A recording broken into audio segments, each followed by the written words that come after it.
আসসালামু আলাইকুম। চলে গিয়েছিলাম ঢাকা ভার্সিটিতে ঘুরতে। ভিতরে প্রবেশ করছি, আর প্রবেশের সাথে সাথেই দেখতে পেলাম চারিদিকে সবুজ আর সবুজ। খুবই সাজানো গোছানো পরিবেশটি দেখলে আপনার মন অবশ্যই ভালো হতে বাধ্য হবে।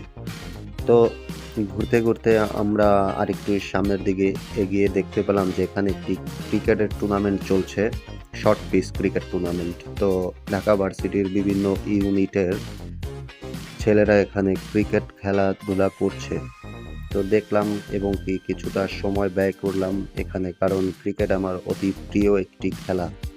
শৈশব কৈশোরে অনেক সময় পার করেছি এই ক্রিকেটের পিছনে। এখন যে ব্যক্তিটিকে দেখতে পাচ্ছেন সে একজন দৃষ্টি প্রতিবন্ধী। পড়ালেখাতে সে ঢাকা ভার্সিটি থেকে অনার্স মাস্টার্স কমপ্লিট করে ফেলেছে ইতিমধ্যে। সর্বশেষ দেখতে পেলাম গোলাপি কাঠগোলাপ, যেটি আমার অনেক প্রিয়।